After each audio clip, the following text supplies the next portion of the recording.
Hello students, in previous class I explained you about types of asexual reproduction जिसमें कि मैंने आपको explain किया था about types of fission that is multiple fission, binary fission, regeneration, fragmentation, budding etc.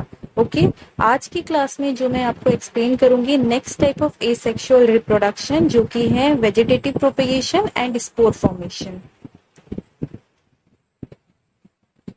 Now first point in vegetative propagation is vegetative propagation एक ऐसा type of asexual reproduction होता है जिसमें कि जो न्यू लिविंग ऑर्गेनिज्म होगा दैट मीन्स जो new plants produce होंगे वो कौन से पार्ट से प्रोड्यूस होंगे, प्लांट के वेजिटेटिव पार्ट से प्रोड्यूस होंगे. नाउ क्वेश्चन इज कि वेजिटेटिव पार्ट्स हम किसे कहते हैं. तो जो वेजिटेटिव पार्ट होता है प्लांट का वो कौन कौन से होंगे, that is root, stem, leaves, ये सारे क्या होते हैं वेजिटेटिव पार्ट्स. और रिप्रोडक्टिव पार्ट कौन सा होता है प्लांट का, दैट इज फ्लावर. तो वेजिटेटिव प्रोपेगेशन में आपको याद रखना है कि ये ऐसे टाइप ऑफ एसेक्सुअल रिप्रोडक्शन होते हैं जिसमें न्यू प्लांट जो है वो प्रोड्यूस होंगे from vegetative parts of plant. Okay, vegetative propagation जो है दो तरीके से हो सकता है. First is natural vegetative propagation and second is artificial vegetative propagation. चलिए स्टार्ट करते हैं. नेचुरल वेजिटेटिव प्रोपेगेशन, देखो नाम से ही जैसे हमें पता चल रहा है वेजिटेटिव प्रोपेगेशन के आगे नेचुरल लगा हुआ है. दैट मीन्स ऐसा वेजिटेटिव प्रोपेगेशन जिसमें जितने भी वेजिटेटिव पार्ट्स होंगे प्लांट के उनमें से न्यू प्लांट प्रोड्यूस होंगे नेचुरली. ठीक है, तो ऐसे वेजिटेटिव प्रोपेगेशन को आप क्या कहोगे, natural vegetative propagation. Clear.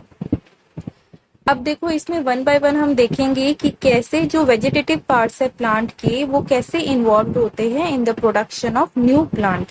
So first one is vegetative propagation by stem. Stem की हेल्प से कैसे न्यू प्लांट प्रोड्यूस हो सकता है. तो इसमें जो फर्स्ट टॉपिक है that is stem tuber. Tuber का मीनिंग क्या है, दैट मीन्स जो पोटैटो प्लांट होता है, पोटैटो प्लांट का जो अंडरग्राउंड स्टेम होगा, ठीक है, दैट इज सॉइल के अंदर जो स्टेम का पोर्शन होगा उसे यहाँ पे क्या कहा जा रहा है, स्टेम ट्यूबर. इनसे रिलेटेड डिटेल में बेटा स्टडी आप लोग हायर क्लासेस में करेंगे, लेकिन अभी जितना बताया जा रहा है उतना आप लोगों को याद होना चाहिए. तो स्टेम ट्यूबर क्या है, जो अंडरग्राउंड स्टेम होता है पोटैटो प्लांट का उसे हम क्या कहते हैं, स्टेम ट्यूबर. और देखो ध्यान से, जो पोटैटो है दैट मीन्स जो आलू है, आलू में देखो आपने ऐसे स्ट्रक्चर्स देखे होंगे ना, तो इन्हें हम क्या कहते हैं, जैसे फॉर एग्जांपल जैसे ये पोटैटो है तो पोटैटो में कुछ ऐसा टाइप का आपको स्ट्रक्चर दिखता होगा. ठीक है, तो बेसिकली ये क्या है, इन्हें हम कहते हैं आईज ऑफ पोटैटो. ठीक है, और इन आईज ऑफ पोटैटो में छोटे छोटे बर्ड्स प्रेजेंट होते हैं. बर्ड्स क्या होंगे, बर्ड्स ऐसे स्ट्रक्चर्स होते हैं जिनका काम होता है कि प्रॉपर जब कंडीशन मिलता है किसी भी प्लांट को या प्लांट के स्ट्रक्चर को तो वो ग्रो करना शुरू कर देते हैं. तो सिमिलरली पोटैटो के आईज में क्या प्रेजेंट होते हैं, बर्ड्स प्रेजेंट होते हैं. और जब इन्हें फेवरेबल कंडीशन मिलता है, फेवरेबल कंडीशन मीन्स क्या, ग्रो करने के लिए जितनी भी कंडीशन चाहिए होती है उसे हम कहते हैं फेवरेबल कंडीशन यहाँ पे. ठीक है, तो आइज में जितने भी बर्ड्स प्रेजेंट होंगे जैसे ही इन्हें फेवरेबल कंडीशन मिलेगा, दैट मीन्स सॉइल मिलेगी, ठीक है, प्रॉपर अमाउंट में वाटर मिलेगा और जो जो चाहिए वो मिलेगा, तो यहाँ से प्लांट प्रोड्यूस होगा. जैसे कि देखो इस इमेज में दिखाया गया है कि जो बर्ड्स हैं जो कि आइज पोर्शन में प्रेजेंट है वहां से न्यू प्लांट प्रोड्यूस होगा.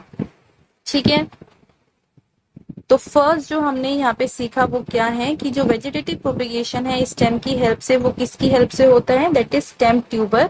और जो स्टेम ट्यूबर है इसके एग्जांपल में आप क्या याद रखोगे, that is potato. Okay, next thing is stem bulb. पहला जो हमने सीखा था that is vegetative propagation by stem में, दैट इज स्टेम ट्यूबर.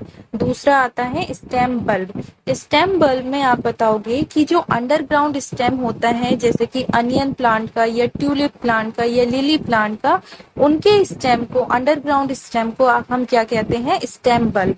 जैसे यहाँ पे मैंने शो किया है, ये क्या है, इसे हम कहते हैं अनियन बल्ब. ओके, और यहाँ पे क्या रिप्रेजेंट किया गया है, यहाँ पे मैंने रिप्रेजेंट किया है दैट इज लिली बल्ब. जो लिली है उसका बल्ब यहाँ पे बनाया गया है, दैट मीन्स अंडरग्राउंड स्टेम. इसमें बहुत ज्यादा रिजर्व फूड मटेरियल प्रेजेंट होता है ताकि जब प्लांट को ग्रो करना होगा इसमें जितना भी फूड मटेरियल प्रेजेंट है उसको न्यू प्लांट जो प्रोड्यूस होने वाला है उसको यूज कर सके. ठीक है, नीचे वाले पोर्शन से रूट प्रोड्यूस हो जाता है और अपर पोर्शन से प्रोड्यूस हो जाता है शूट. वन मोर थिंग बेटा, ये जो अंडरग्राउंड स्टेम है इनमें भी क्या प्रेजेंट होते हैं, बर्ड्स प्रेजेंट होते हैं। ठीक है, जैसे पोटैटो ट्यूबर में बर्ड्स प्रेजेंट था, यहाँ पे भी बर्ड्स प्रेजेंट होते हैं जो कि हेल्प करते हैं for growing of new plant. जो third type of vegetative propagation by stem में आपको याद रखना है, that is rhizome. Rhizome basically क्या है, जो अंडरग्राउंड स्टेम होता है जिंजर और टर्मरिक का, ठीक है, तो इन्हें आप क्या कहोगे, राइजोम। देखो ध्यान से, अंडरग्राउंड स्टेम अगर पोटैटो का होगा तो उसे आप क्या कहोगे, स्टेम ट्यूबर। अगर अंडरग्राउंड स्टेम लिली, अनियन या ट्यूलिप का होगा तो उसे आप क्या बोलोगे, बल्ब कहोगे, स्टेम बल्ब। और अगर जो अंडरग्राउंड स्टेम है वो जिंजर या टर्मरिक का होगा तो आप उसे क्या कहोगे, राइजोम। ठीक है, अच्छा, अब ये जो राइजोम है इनमें भी क्या प्रेजेंट होते हैं, बर्ड्स प्रेजेंट होते हैं जो कि हेल्प करते हैं प्लांट को ग्रो करने में। जैसे यहाँ पे देखो मैंने इमेज में शो किया है कि ये टर्मरिक का राइजोम है, दैट मीन्स टर्मरिक का जो अंडरग्राउंड स्टेम है वो शो किया गया है। यहाँ पे देखो टर्मरिक को शो किया गया है और यहाँ पे किसको शो किया गया है, जिंजर को। ठीक है, नेक्स्ट थिंग इज, हमने अभी कंप्लीट किया है vegetative propagation by stem. Stem की हेल्प से कैसे वेजिटेटिव प्रोपेगेशन होता है, जिसमें तीन चीजें मैंने बताई, that is vegetative propagation stem के जरिए। फर्स्ट जो मैंने आपको बताया that is stem tuber, second stem bulb and third one is rhizome. Okay, next second जो हम स्टार्ट करने जा रहे हैं that is vegetative propagation by roots. Roots की हेल्प से कैसे वेजिटेटिव प्रोपेगेशन होता है, तो इसमें आपको जो एग्जाम्पल याद रखना है दैट इज डालिया। ठीक है, डालिया क्या है, एक प्लांट का नाम है डालिया। Next is sweet potato and third is carrot and etcetera. और भी बहुत सारे प्लांट्स होते हैं जो कि रूट्स की हेल्प से क्या करते हैं, वेजिटेटिव प्रोपेगेशन करते हैं। ठीक है, इसमें जो मैंने एग्जाम्पल लिया है बच्चों आपको समझाने के लिए, that is sweet potato. Sweet potato पता है ना बेटा, जिसे शकरकंद कहते हैं। तो जो स्वीट पोटैटो है, स्वीट पोटैटो का जो रूट पोर्शन होता है उसे हम क्या करते हैं, सॉइल में डाल दिया जाता है, दैट मीन्स सॉइल में ब्यूरी किया जाता है। ठीक है, और धीरे धीरे जो रूट पोर्शन है स्वीट पोटैटो का उसमें क्या ग्रो होना स्टार्ट होगा, दैट इज बर्ड। और वो जो बर्ड है अल्टीमेटली बर्ड के ऊपर वाले पार्ट से प्रोड्यूस होगा what, that is shoot portion, that means stem, leaves, ये प्रोड्यूस होना स्टार्ट होंगी। और जो बर्ड का नीचे वाला पोर्शन है वहां से रूट प्रोड्यूस होना स्टार्ट होगा। ठीक है, और अल्टीमेटली ये जो न्यू प्लांट प्रोड्यूस हुआ है from the root of sweet potato वो डिटैच हो जाता है, अपने पेरेंट प्लांट से अलग हो जाता है और इंडिविजुअल इंडिपेंडेंट प्लांट के जैसे ग्रो करने लगता है। ठीक है, तो यहाँ पे बेसिकली मेन रोल किसने प्ले किया वेजिटेटिव प्रोपेगेशन करने में, दैट इज रूट। एग्जाम्पल बेटा आप लोग को याद रखना है जो भी यहाँ पे बताए गए हैं। ठीक है, नेक्स्ट जो है वेजिटेटिव प्रोपेगेशन बाय लीव्स। अभी जस्ट हमने कंप्लीट किया है वेजिटेटिव प्रोपेगेशन बाय रूट्स, जिसमें आपको मैंने एग्जांपल बताया था स्वीट पोटैटो का। ठीक है, अब जो हम स्टार्ट करेंगे that is vegetative propagation by leaves. Leaves के जरिए कैसे वेजिटेटिव प्रोपेगेशन किया जाता है, इसका जो सबसे मोस्ट फेवरेट एग्जांपल रहता है दैट इज ब्रायोफाइलम। ये तो आपको याद रखना ही है बच्चों। ठीक है, साथ ही साथ एक और आप लोग याद रख लेना दैट इज बिगोनिया।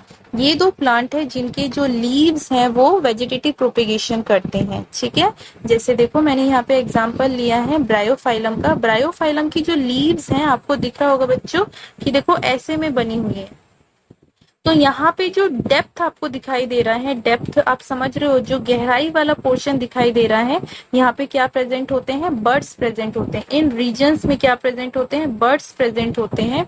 और जब इन बर्ड्स को प्रॉपर कंडीशन मिलता है, दैट मीन्स मान लो अगर ये पत्ती अगर जमीन में गिर जाती है और इसको प्रॉपर कंडीशन मिल गया, दैट मीन्स पत्तों में जो बर्ड्स प्रेजेंट है कोने कोने में, ये जो छोटे छोटे सर्कुलर स्ट्रक्चर दिख रहे हैं यहाँ पे बर्ड्स प्रेजेंट है। ठीक है, तो जैसे ही ये मिट्टी में गिरती है, जब इसको सॉइल और दूसरे जितनी भी चीजें चाहिए वो प्रॉपर अमाउंट में मिल जाता है तो ये न्यू प्लांट ग्रो कर देते हैं। ठीक है, क्योंकि यहाँ पे क्या प्रेजेंट होते हैं, बर्ड्स प्रेजेंट होते हैं। तो बर्ड्स के अपर पार्ट से शूट प्रोड्यूस हो जाएगा, लोअर पार्ट से रूट प्रोड्यूस हो जाएगा। ठीक है, तो देखो यहाँ पे मैंने एक वर्ड यूज किया है बेटा, कि जो नॉचेस होते हैं, नॉचेस का मीनिंग यहाँ पे क्या है, मान लो जैसे यहाँ पे ये जो लीफ बनी हुई है, लीफ में देखो ये वाले पोर्शन आपको दिख रहा है ना ऐसे करके, तो ये जो गहराई वाला पोर्शन यहाँ पे है, इनको क्या कहा गया है, नॉचेस। यहाँ पे क्या प्रेजेंट होते हैं, बर्ड्स प्रेजेंट होते हैं। जब इन्हें फेवरेबल क्लाइमेटिक कंडीशन और फेवरेबल कंडीशन मिलेगा तो ये न्यू प्लांट प्रोड्यूस करते हैं। Okay, next thing is artificial vegetative propagation. Natural vegetative propagation हमने कंप्लीट कर लिया। नेक्स्ट जो स्टार्ट कर रहे हैं that is artificial vegetative propagation, जिसमें कि आर्टिफिशियली प्लांट्स के डिफरेंट पार्ट्स से वेजिटेटिव प्रोपेगेशन करवाया जाता है, जिसमें कि हम डिटेल में डिस्कस करेंगे about cutting, layering, grafting, tissue culture. Okay, और ये जितने भी आर्टिफिशियल वेजिटेटिव प्रोपेगेशन है कहाँ पे यूज किया जाता है, एग्रीकल्चर में यूज किया जाता है, हॉर्टिकल्चर में यूज किया जाता है। ठीक है, चलिए फर्स्ट स्टार्ट करते हैं दैट इज कटिंग। कटिंग में बेसिकली बेटा क्या होता है, देखो नाम से ही हमें पता चल रहा है, ये एक ऐसा type of artificial vegetative propagation है जिसमें कि प्लांट के जो डिफरेंट पार्ट्स होते हैं, दैट मीन्स जो वेजिटेटिव पार्ट्स होते हैं, चाहे वो रूट्स बोलो, स्टेम बोलो, लीफ बोलो, उनको कट किया जाता है। ठीक है, और उस कट पीस को, जो काटा हुआ पीस है, चाहे वो लीफ की फॉर्म में हो या स्टेम की फॉर्म में हो या लीफ की फॉर्म में हो, ठीक है, मिट्टी में उसको लगा दिया जाता है। ठीक है, मॉइस्ट सॉइल में, दैट मीन्स नमी वाली मिट्टी में लगा दिया जाता है।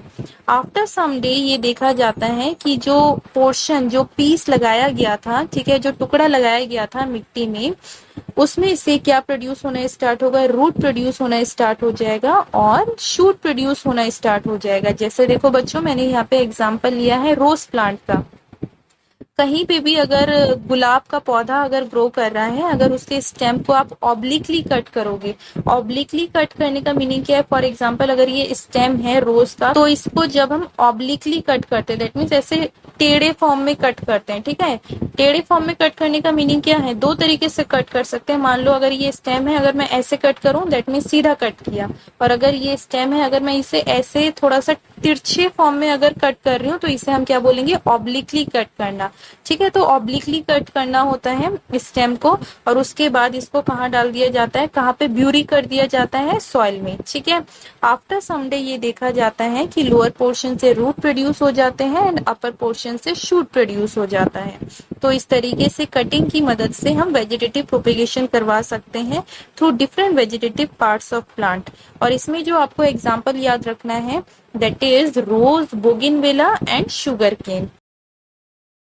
नेक्स्ट जो आर्टिफिशियल वेजिटेटिव प्रोपेगेशन है दैट इज लेयरिंग। लेयरिंग में बेसिकली बच्चों क्या होता है कि जो प्लांट है, प्लांट का जो लोअर ब्रांच होता है, दैट मीन्स जो नीचे वाला ब्रांच होता है, उसको क्या कर दिया जाता है, उसको थोड़ा सा मोड़ा जाता है और उसको कहाँ डाल दिया जाता है, मिट्टी के अंदर डाल दिया जाता है। और मिट्टी भी कैसी होनी चाहिए, मॉइस्ट होनी चाहिए, जिसमें नमी प्रेजेंट होनी चाहिए। ठीक है, जब मिट्टी के अंदर उसे डाल दिया जाता है, अच्छा यहाँ पे देखो जरा, देखो आपको यहाँ पे दिख रहा है ना कि जो लोअर ब्रांच है उसको मिट्टी के अंदर डाल दिया है, ध्यान से देखना है। ठीक है,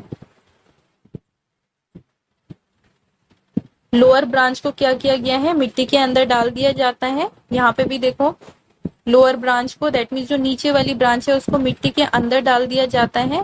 और आफ्टर सम टाइम देखा जाता है कि जो ब्रांच को मिट्टी में ब्यूरी किया गया था उसके लोअर पार्ट से रूट प्रोड्यूस हो जाएगा, अपर पार्ट से धीरे धीरे शूट प्रोड्यूस होना स्टार्ट हो जाएगा।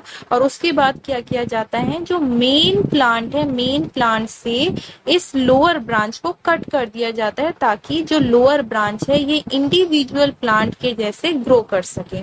ठीक है, लेयरिंग की हेल्प से जो प्लांट वेजिटेटिवली प्रोपेगेट कर सकते हैं, इसके एग्जांपल में आपको याद रखना है बोगेनविला, रोज एंड जास्मिन। ठीक है,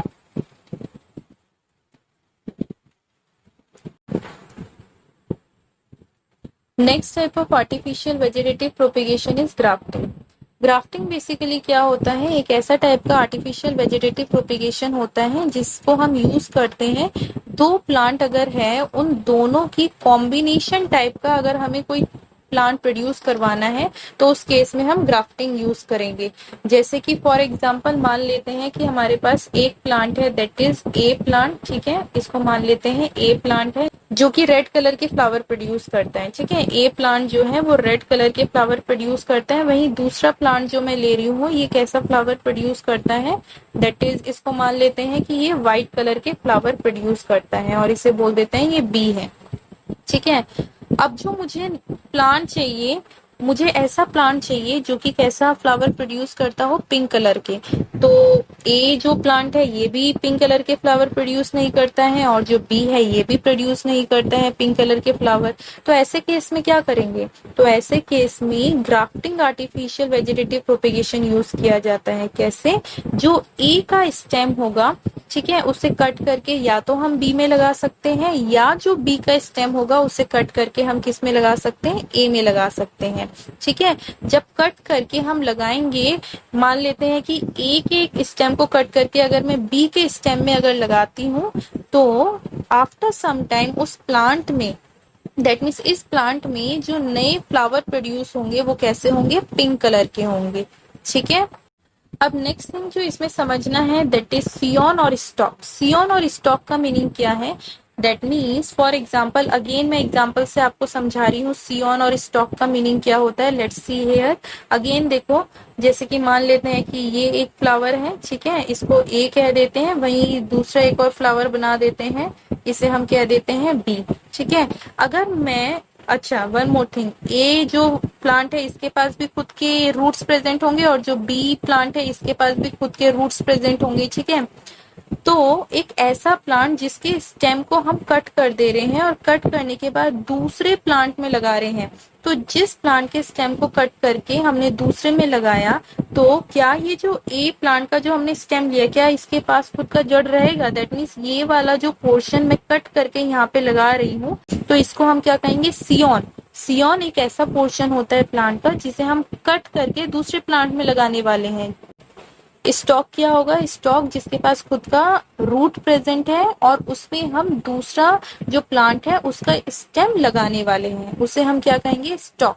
ठीक है, स्टॉक और सियोन को एक दूसरे के ऊपर लगाया जाता है। देखो जरा इस फिगर में, देखो स्टॉक यहाँ पे ये है नीचे वाला पोर्शन जिसके पास रूट होगा, सियोन जो है हमने दूसरे प्लांट से लिया है, दोनों को ऑब्लिकली कट करेंगे, तिरछा कट करेंगे, जिसे कहा गया है स्लैंटिंग कट। ठीक है, इन दोनों को ज्वाइन किया जाएगा। ज्वाइन किसकी हेल्प से करते हैं, with the help of cloth या पॉलीथीन शीट की हेल्प से इनको क्या किया जाता है, ज्वाइन किया जाता है, ताकि वाटर का लॉस ना हो या कोई इन्फेक्शन ना हो। ठीक है, तो ये था आपका कंप्लीट प्रोसेस ऑफ ग्राफ्टिंग, जिसमें कि दो प्लांट को लेके हम क्या कर सकते हैं, कॉम्बिनेशन ऑफ प्लांट प्रोड्यूस कर सकते हैं। ठीक है, कैसे, स्टॉक और सियोन की मदद से। स्टॉक और सियोन याद रखना है बेटा। सियोन क्या होगा, जिसे हम कट करके प्लांट का एक ऐसा पार्ट जिसे कट करके अब हम दूसरे प्लांट में लगाने वाले हैं, दैट इज सियोन। और स्टॉक क्या होगा, स्टॉक ऐसा प्लांट होगा जिसमें खुद के रूट्स अभी प्रेजेंट हैं और इसमें हम दूसरे प्लांट का स्टेम लगाने वाले हैं।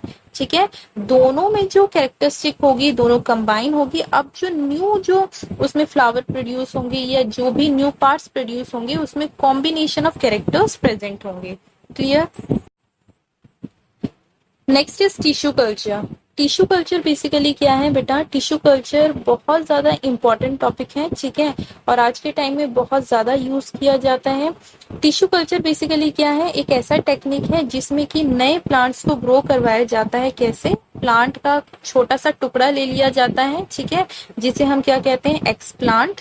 ठीक, और प्लांट का जो छोटा सा टुकड़ा होगा वो क्या होगा, प्लांट टिश्यू ही तो होगा, जिसे हम क्या कह रहे हैं, एक्सप्लांट कह रहे हैं। और उसे हम कहाँ डाल देते हैं, एक प्रॉपर सोल्यूशन में, एक केमिकल मीडियम में डाल देते हैं। ठीक है, कल्चर करने के लिए, दैट मीन्स ग्रो करवाने के लिए। और जिस केमिकल में हम डालते हैं उसे हम क्या बोलेंगे, सिंथेटिक मीडियम। क्यों, क्योंकि उनमें केमिकल प्रेजेंट है। ठीक है, इसलिए उसे हम क्या कहेंगे, सिंथेटिक मीडियम।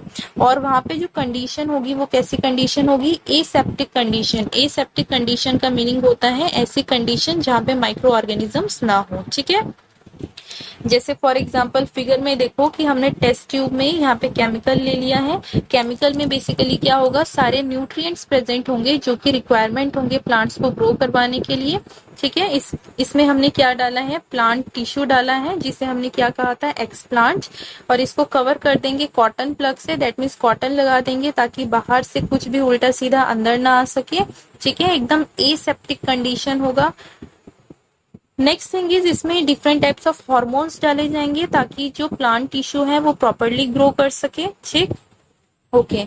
ये जो प्लांट टिश्यू, छोटा सा प्लांट टिश्यू था, वो आफ्टर सम टाइम प्रॉपर एक मास ऑफ सेल्स में कन्वर्ट हो जाएगा। जो प्लांट है, प्लांट का जो छोटा सा टुकड़ा था उसमें कंटिन्यू डिवीजन होने के वजह से वो एक मास ऑफ सेल बन जाएगा। दैट मीन्स बहुत सारे टिश्यूज बन जाएंगे, बहुत सारे सेल्स बन जाएंगे, जिसे हम क्या बोलते हैं, कैलस। ठीक है, कैलस जो है अल्टीमेटली क्या फॉर्म करेगा, प्लांट फॉर्म करेगा। और इस प्लांट को फिर कहाँ पहुंचा दिया जाता है, डिफरेंट नर्सरीज में पहुंचा दिया जाता है जहाँ पे प्लांट को ग्रो करवाया जाता है। ठीक है, फिर इनको सॉइल में डाला जाता है और अल्टीमेटली ये प्रॉपर प्लांट फॉर्म करते हैं।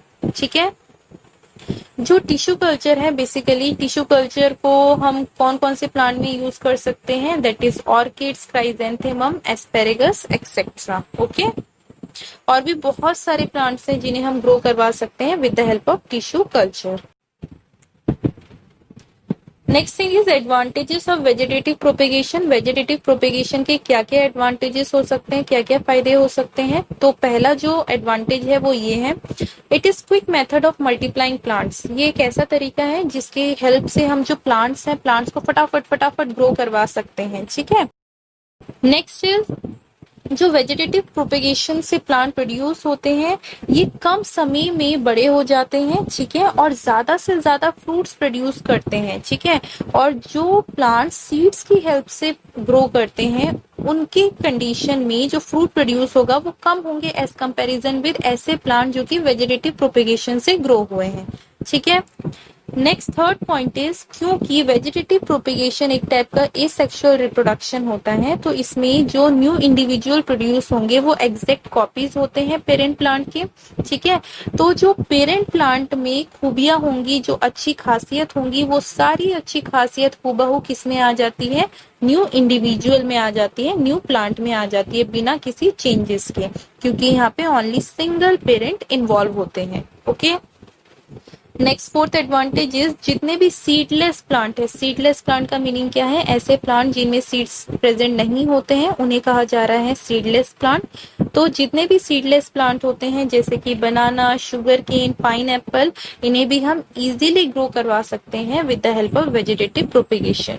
ठीक है, ये सारे वेजिटेटिव प्रोपेगेशन के एडवांटेजेस आपको याद होने चाहिए बेटा। Okay, next is disadvantages of vegetative propagation. तो पहला जो डिसएडवांटेज है, डिसएडवांटेज का मीनिंग क्या है कि क्या क्या हार्मफुल इफेक्ट्स हो सकते हैं वेजिटेटिव प्रोपेगेशन के, क्या क्या कमियां हैं वेजिटेटिव प्रोपेगेशन की। ठीक है, तो फर्स्ट जो पॉइंट है इसमें ये है कि क्योंकि आपको पता है कि वेजिटेटिव प्रोपेगेशन में ओनली वन पेरेंट इन्वॉल्व होता है, तो जो न्यू इंडिविजुअल प्रोड्यूस होगा उसमें जितनी भी कैरेक्टरिस्टिक है वो सेम टू सेम अपने पेरेंट जैसी होगी, है ना।